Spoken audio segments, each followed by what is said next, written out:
Bueno, cordial saludo a todos los que muy puntualmente siempre nos acompañan en las revisiones de enfermedades infecciosas en pediatría. En el día de hoy, la doctora Natalie Pereira nos va a hablar de intoxicación alimentaria en pediatría. La doctora Pereira es médico interno de la Universidad Libre Seccional Cali. Muchas gracias, doctora Pereira, por tus conocimientos. Bueno, buenas tardes. Pues vamos a hablar sobre intoxicación alimentaria en pediatría. La intoxicación alimentaria y las enfermedades transmitidas por alimentos pues constituyen un problema bien importante en todo lo que es salud sanitaria y salud pública y afectan al consumidor ya sea de forma individual o de forma colectiva. Las intoxicaciones alimentarias pues se van a dar por el consumo de alimentos contaminados o productos químicos que tengan los alimentos y que posteriormente pues sean para el consumo humano. Y pues vamos a tener dos conceptos importantes que los diferencian. Entonces, tenemos que las infecciones alimentarias son las enfermedades transmitidas por alimentos que son producidas por la ingestión de alimentos o de agua contaminados, pero como tal con agentes infecciosos vivos. Y dentro de estos agentes infecciosos vivos tenemos a las bacterias, virus, parásitos y hongos.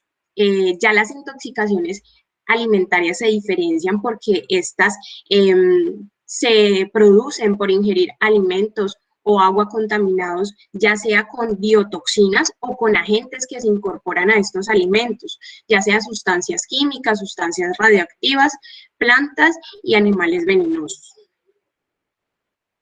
Bueno, y según el Instituto Nacional de la Salud, él define el brote de enfermedades transmitidas por alimentos como un episodio en el cual dos o más personas van a presentar una sintomatología similar después de que se ingieren alimentos o agua contaminados que vienen siendo del mismo origen y donde hay una evidencia epidemiológica o el laboratorio pues implica a los alimentos o al agua como un vehículo de esa misma infección. El brote probable es en el cual hay dos o más casos que presentan este cuadro clínico que es compatible con enfermedades transmitidas por alimento y hay ese antecedente de un consumo de alimentos o agua, hay una asociación en tiempo-lugar que se manifiesta pues de forma súbita y vamos a ver más adelante que son unos signos y síntomas muy inespecíficos como lo son el vómito, la diarrea, la fiebre, el dolor abdominal, la cefalea. Algunas veces las personas realizan reacciones alérgicas. Los niños pueden llegar deshidratados o con compromiso de su sistema nervioso central y pueden causar incluso la muerte.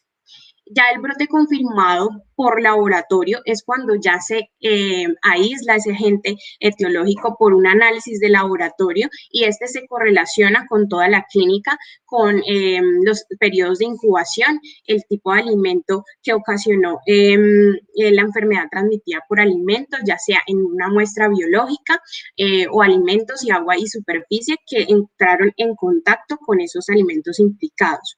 Y el brote confirmado por un nexo epidemiológico es todo brote de enfermedad transmitida por alimento que ya se confirmó un caso por laboratorio y que hay una asociación en tiempo y lugar. Como tal, en la epidemiología global, lo que se encuentra es que está más asociada, pues esta enfermedad está más asociada a los países en vía de desarrollo y que las enfermedades transmitidas por alimentos provocan más de 9.4 millones de enfermedades cada año en Estados Unidos. Lo que se encontró en la figura de la izquierda, la figura 1, nos muestran los más comunes patógenos asociados a la enfermedad transmitida por alimentos por categoría pues de comida. Entonces, en los animales terrestres se asoció el mayor número de casos con un porcentaje de 44% y pues esto incluía todo lo que es el pollo, la carne, los huevos y aquí podían aislarse agentes como Salmonella, Campylobacter, Listeria monocytogenes. En segundo lugar, tenemos a los animales acuáticos, con, pues aquí entrarían lo que son los moluscos y los peces, con la toxina escombroide y la ciguatoxina. Y de último lugar tenemos todo lo que son verduras y especies, donde se puede hallar también salmonela y listeria monocytogenes. En la imagen de la derecha, lo que tenemos son los más frecuentes microorganismos asociados a enfermedad transmitida por alimentos, y lo que se encontró fue que hay más asociaciones de brotes con el norovirus en un porcentaje de 46%. También que salmonela es aquella bacteria que produce más hospitalizaciones en un 60%. Esto fue en los años, en el año de 2019 a 2015 en Estados Unidos, y que la bacteria que produce más enfermedad y más muerte sería Listeria monocytogenes.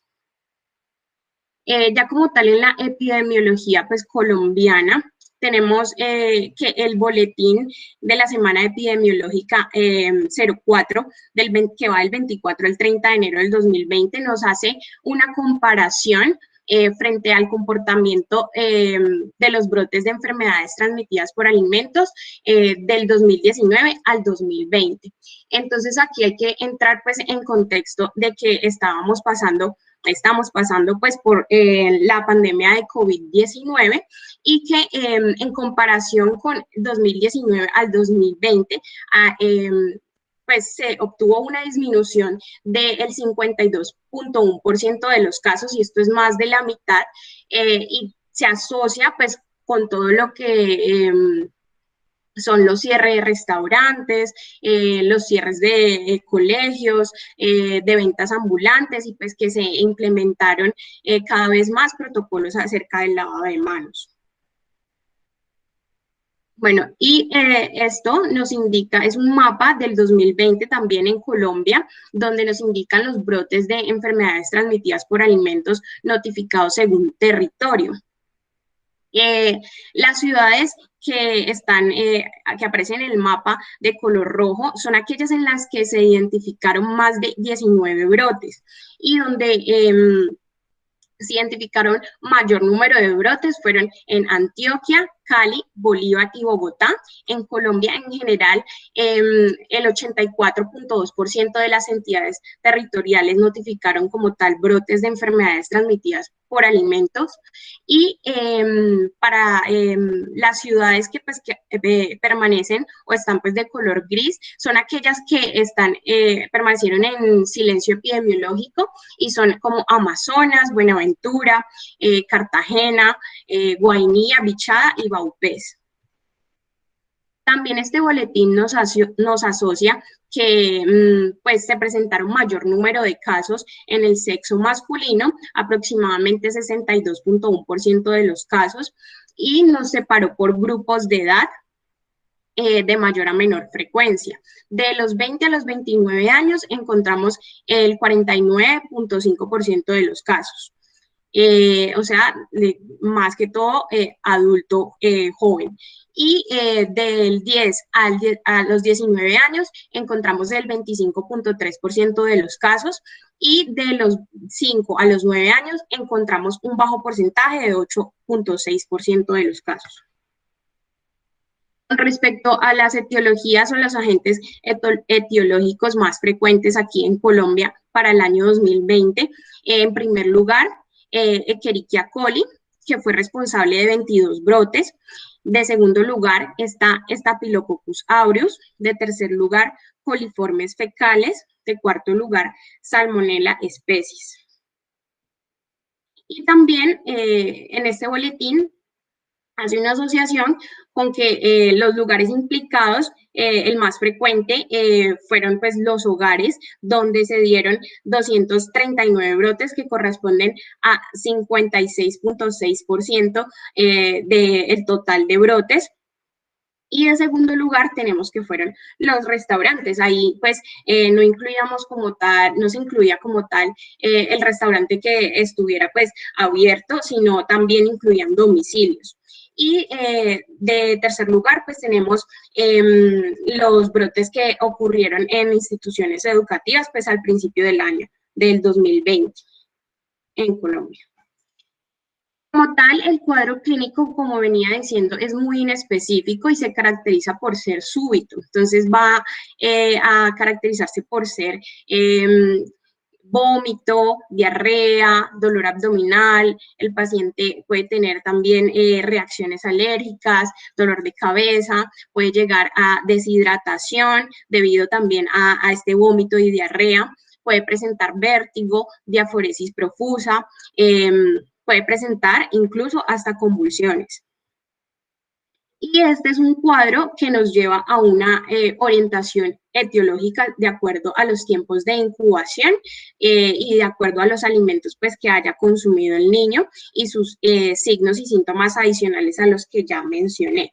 Entonces tenemos Bacillus cereus dentro pues, de las bacterias con un tiempo de incubación de 8 a 16 horas. Se va a encontrar en alimentos tipo cereales, natillas, salsas, albóndigas, salchichas y vegetales cocidos y provoca pues, el cuadro que ya mencionamos.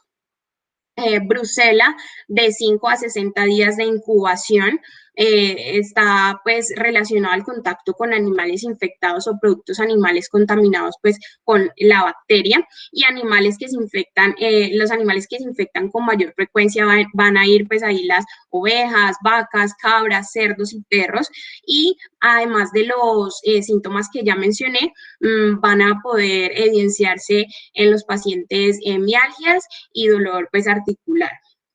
Campylobacter tiene un tiempo de incubación de 2 a 5 días, se puede encontrar en lo que son aves crudas o poco cocidas, leche sin pasteurizar y agua contaminada y se caracteriza por fuertes calambres abdominales.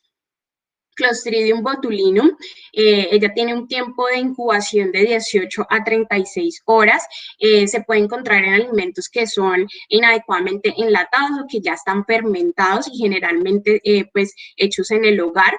Además de los síntomas ya mencionados, el paciente puede tener visión doble, borrosa, párpado caído, dificultad para hablar, dificultad para tragar, respirar, debilidad muscular e incluso parálisis.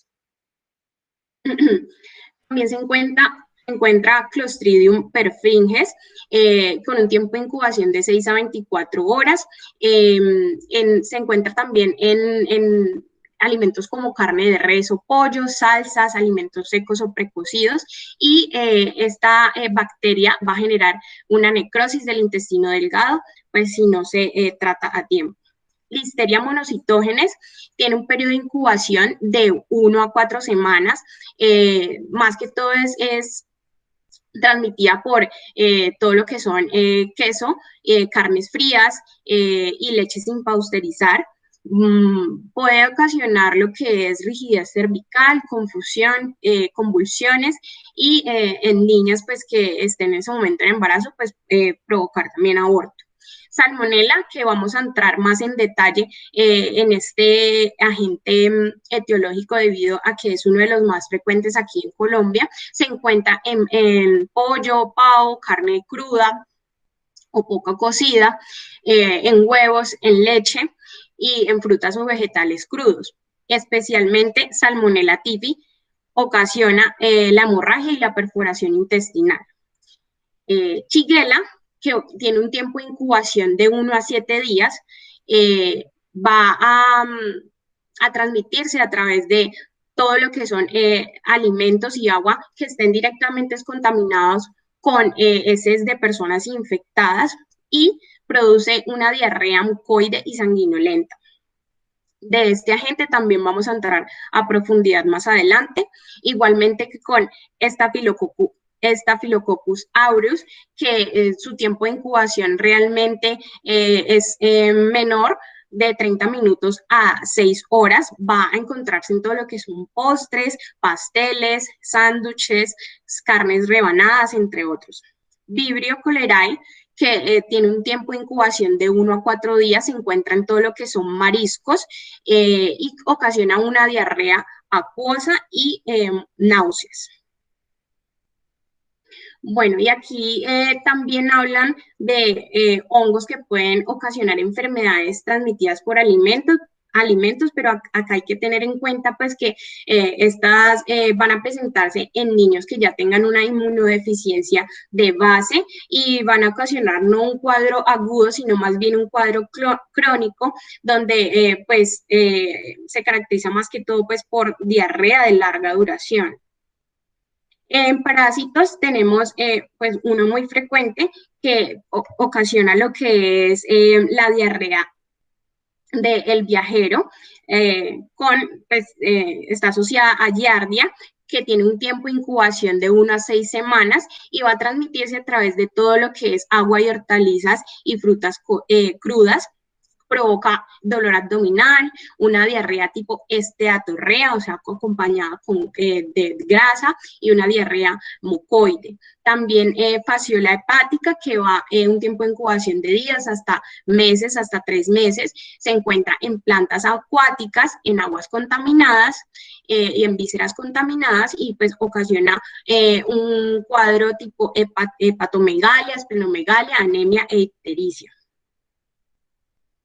En los virus más frecuentes tenemos hepatitis A, E, norovirus y rotavirus. El norovirus, como se había mencionado al principio en toda la parte epidemiológica, está más asociado a, pues se han encontrado más casos en Estados Unidos. Su tiempo de incubación es de 24 a 48 horas. Este se va a transmitir por medio de verduras de hojas verdes, frutas frescas, mariscos, en especial ostras o agua contaminada, y ocasiona un cuadro muy autolimitado con fiebre, dolor de cabeza y pues dolor generalizado. Las hepatitis A y E tienen un tiempo de incubación de 14 a 28 días, se transmiten a través de agua y alimentos contaminados, van a ocasionar pérdida de apetito, orina de color oscuro, dolor articular y es de color pues arcilla según refiere la literatura. Y hay otros contaminantes ambientales, que son los carbamatos y organofosforados, que van a depender, y las dioxinas, que van a depender según el tiempo de exposición que tuvo el niño y según la dosis. Entonces vamos a hablar de los agentes etiológicos más frecuentes. Encontramos entonces de primer lugar Escherichia coli, y nos vamos a centrar en la Escherichia coli enterohemorrágica, que es aquella que se produce por consumir pues carne cruda o mal cocida. Entonces, está frecuentemente asociada a lo que conocemos como pues hamburguesas de barrio por la carne de res molida poco cocida, pero también se pueden encontrar pues en leche no pasteurizada, en vegetales crudos o en agua contaminada con heces. Pues ya este es un patógeno de la flora de la microbiota intestinal, es un bacilo gram negativo, anaerobio facultativo, que tiene fimbrias y es flagelado, y hay más de 100 serotipos de E. coli enterohemorrágica, pero específicamente el serotipo 0157H7 es el que produce la colitis hemorrágica y el síndrome hemolítico urémico. Entonces, ¿cómo es el cuadro? En los primeros días va a haber una diarrea que es líquida, sin compañía de sangre, dolor abdominal, puede haber una fiebre. Posteriormente, esa diarrea pues se acompaña de sangre y finalmente es una diarrea muy sanguinolenta y es lo que se conoce como colitis hemorrágica, y aproximadamente en el 5 al 10% de los casos se produce el síndrome hemolítico urémico, que es caracterizado por una triada especial con anemia hemolítica microangiopática, trombocitopenia y insuficiencia renal aguda, que está explicada por medio de sus factores de virulencia. Uno es la toxina Chiga, que es la misma toxina de Shigella disentería de tipo 1. Van a haber dos subgrupos, sin embargo, el subgrupo 2 es el más asociado a desarrollar o a presentar pues síndrome hemolítico urémico, se va a unir esta toxina al receptor GB3 que se encuentra presente en varias células de nuestro cuerpo, como son macrófagos, monocitos, células mesangiales y polimorfonucleares, ocasionando todo lo que es la insuficiencia renal aguda.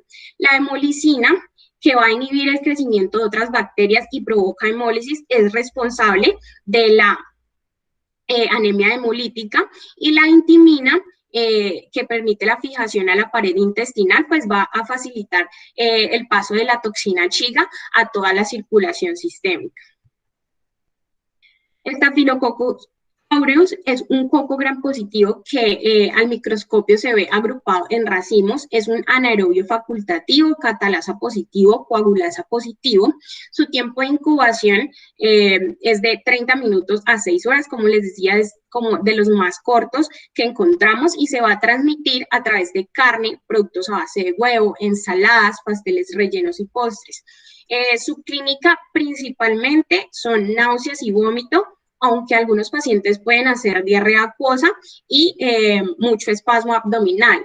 Los pacientes más graves pues, pueden complicarse con hipotensión, hipotermia o choque. Y es muy importante que tengamos aquí en cuenta que casi todos los casos de intoxicación alimentaria por Staphylococcus provienen de la contaminación a partir de portadores humanos infectados. Esto quiere decir que muchas veces las personas que manipulan esos medicamentos están colonizados por esta bacteria y no lo saben. Entonces, uno de los pasos a seguir en informar a las autoridades sanitarias es que ellas se encarguen de cómo hacer ese rastreo para determinar si hay colonización por Staphylococcus, más que todo a nivel orofaringeo.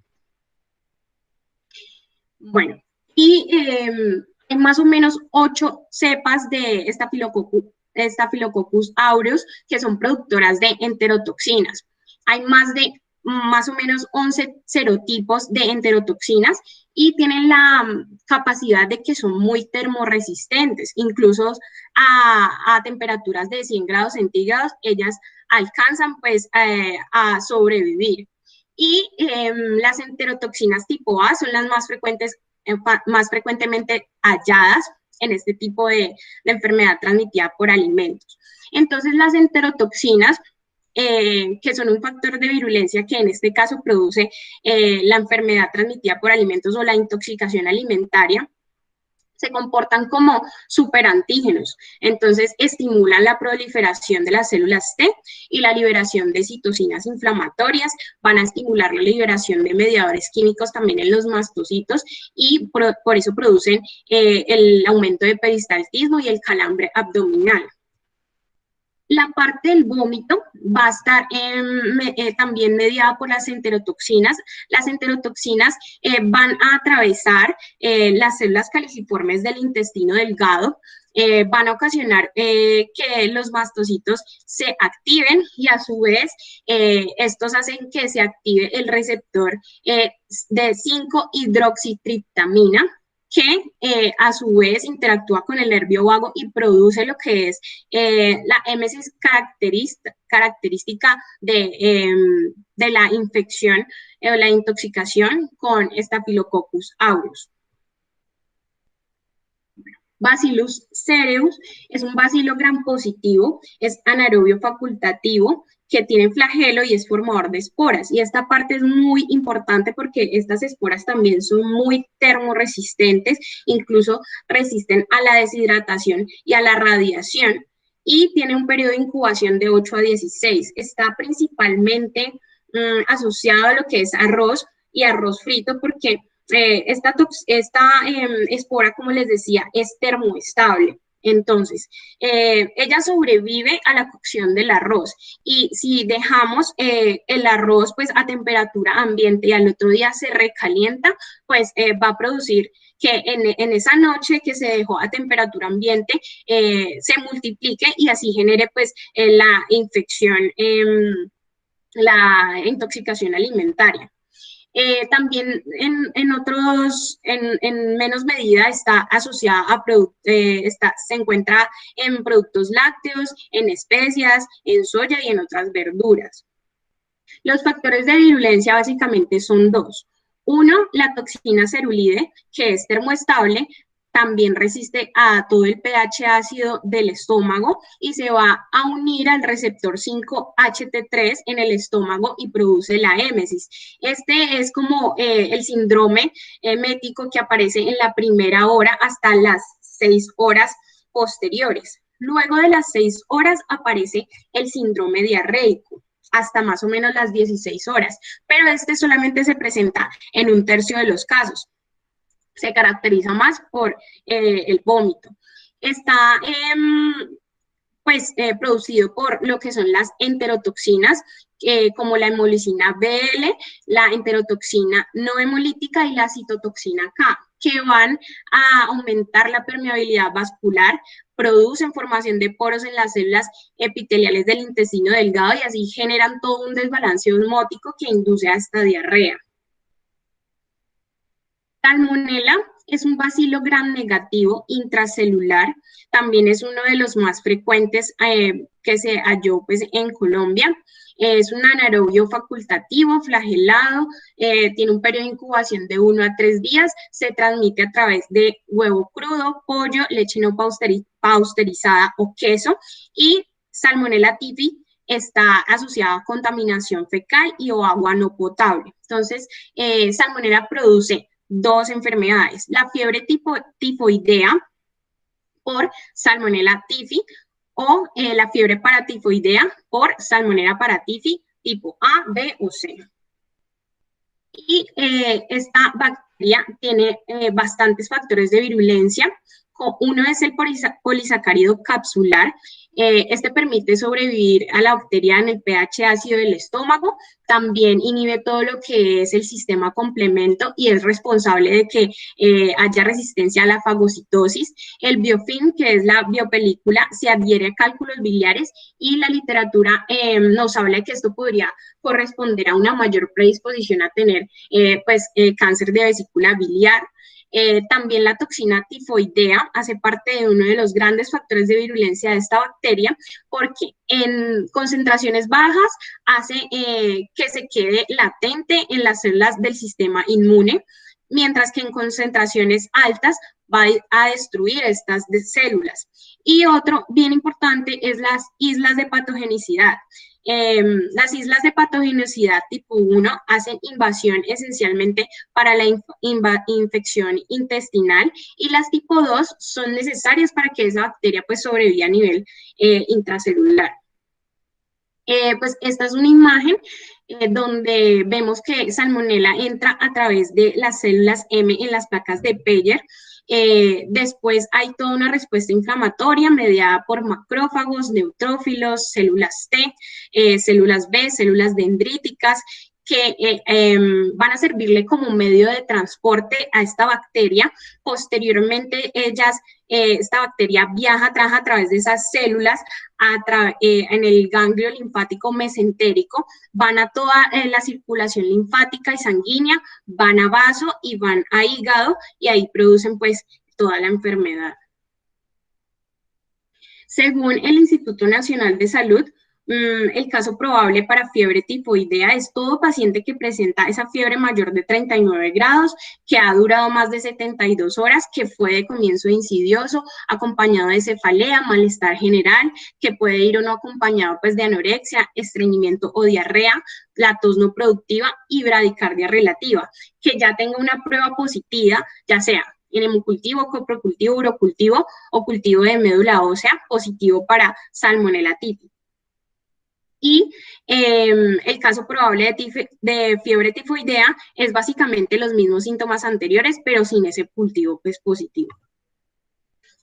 Entonces, este diagrama nos muestra que después de la recolección de la muestra y se encuentra pues, aislamiento positivo para Salmonella typhi o Salmonella paratifi, se van a hacer coprocultivos seriados, se van a hacer 3 coprocultivos seriados también en contactos y se va a hacer seguimiento al tratamiento. antibiótico en efecto. Shigella también es una de las intoxicaciones pues, más frecuentes por alimentos. Shigella es un bacilo gram negativo, inmóvil, que no forma esporas y es un anaerobio facultativo. Se transmite por el agua potable, contaminada pues con heces fecales, o alimentos crudos contaminados también con heces fecales. Su tiempo de incubación es más o menos de 1 a 7 días y la clínica va desde fiebre, diarrea, dolor abdominal, característico también las heces con sangre y moco. Puede llegar a presentarse en niños con deshidratación y convulsiones. Tiene dos factores de virulencia muy específicos y son las enterotoxinas, que van a alterar el transporte de agua en el intestino y así desencadenan la diarrea acuosa en fases iniciales, posteriormente se vuelve sanguinolenta.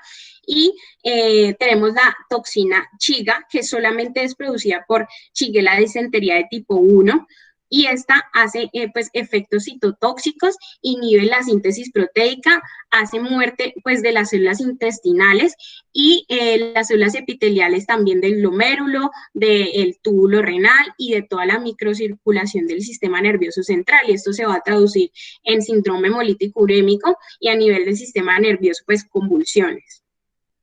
En general, el diagnóstico es realizar toda la encuesta epidemiológica.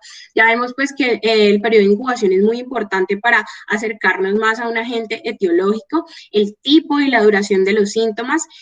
Vamos a preguntar si hay más personas en casa que tengan los mismos síntomas. Vamos a preguntar acerca de la forma de cocinar y de conservar los alimentos, entonces si el agua es potable, si el agua la hierven antes de consumirla, si se lavan los alimentos adecuadamente, si hay una cadena de refrigeración de alimentos. También vamos a indagar acerca de historia de viajes recientes y luego de esto pues informar a las autoridades sanitarias. El coprocultivo pues está indicado en diarreas que van a precisar de hospitalización en un paciente ya sea inmunocomprometido, que tenga heces mucosanguinolentas o que tenga un dolor abdominal que no resuelve frente a la administración de analgésicos, o la persistencia de síntomas por más de 14 días. También el Instituto Nacional de Salud ya nos habla como un poco más específico en las enfermedades transmitidas por alimentos que se deben hacer: hemocultivos, coprocultivos, coprológico, urocultivo, y también lo mismo para fiebre tifoidea y paratifoidea, los mismos exámenes. Para cólera se recomienda coprocultivo y pues para hepatitis A se recomienda anticuerpos IgM contra el virus de la hepatitis A. El tratamiento en general para todas estas intoxicaciones pues va a ser la rehidratación con líquidos, y esto va a depender si el paciente está tolerando o no la vía oral. Si la tolera, pues iniciamos con líquidos vía oral, y si no, pues tenemos que hacer pues, poner una vía venosa para administrar líquidos endovenosos. Antieméticos, se habla de antibiótico empírico en algunos casos y se puede realizar con ciprofloxacino 30 miligramos kilogramo día divididos cada 12 horas. Y también puede ser con ceftriaxona en el caso de que estemos sospechando de Escherichia coli con el serotipo O157H7, pues no se recomiendan antibióticos ni antimotílicos. ¿Por qué? Porque esto aumenta el riesgo de presentar síndrome hemolítico urémico. Bueno, en la parte de prevención, que es como que lo más importante porque no queremos que se vuelva a repetir el caso, tenemos las 5 claves de oro de la OMS para la inocuidad de los alimentos. Uno, pues, lo primero es mantener la limpieza, lavando y desinfectando todas las superficies que vayan a tener contacto con los alimentos, lavándonos las manos antes de preparar los alimentos y durante la preparación, después de ir al baño, lavarnos las manos, proteger los alimentos, guardándolos en recipientes cerrados de insectos, de mascotas o de otros animales que hayan en casa, separar los alimentos crudos de los cocinados siempre, cocinar completamente, especialmente todo lo que es carne, pollo, huevos y pescado, mantener los alimentos a temperatura segura. seguras. Esto quiere decir que no podemos dejar los alimentos cocidos a temperatura ambiente por más de 2 horas, refrigerar lo más pronto posible los alimentos cocinados y también mantener la comida caliente por arriba de los 60 grados centígrados. No guardar la comida mucho tiempo, y esto es más que todo como para la lonchera de los niños. Los alimentos listos para comer para los niños no deben ser guardados, y así estén en la nevera, pues no deben ser guardados mucho tiempo. No se deben descongelar los alimentos a temperatura ambiente. Y hablan de un uso de agua y de materias primas adecuado. Entonces, ahí incluye pues tratar el agua para que sea segura, seleccionar los alimentos en un establecimiento seguro, y también esos alimentos que sean sanos, que sean frescos. Preferir los alimentos ya procesados como la leche pasteurizada, lavar todo lo que son las frutas y hortalizas, especialmente si las vamos a consumir crudas, y claramente no utilizar alimentos después de que pues ya haya tenido su fecha de vencimiento. Y eso fue todo por la exposición de hoy. No sé si alguien tiene una pregunta.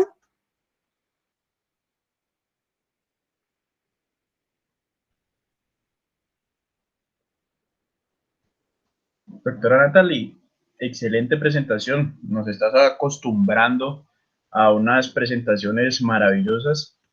Te felicito. No sé si los colegas, los estudiantes presentes tienen algún tipo de dudas, preguntas, inquietudes. Todos bienvenidos. Recuerden que por ahí en 30 minutos esta excelente presentación quedará guardada en mi canal de YouTube. Bueno, veo que no hay preguntas y mañana están cordialmente invitados a la gran sesión de pediatría de los residentes de pediatría de la Universidad Libre. Mañana el doctor Edwin Pardo, quien es inmunólogo pediatra, nos va a hablar de errores innatos inmunes con susceptibilidad a infecciones fúngicas. Entonces están cordialmente invitados y muchísimas gracias por estar siempre presente aquí con nosotros. Muchas gracias, Natalie. Listo, muchas gracias a todos. Excelente. Muchas gracias, Natalia, excelente presentación y muchas gracias. Gracias, Doc.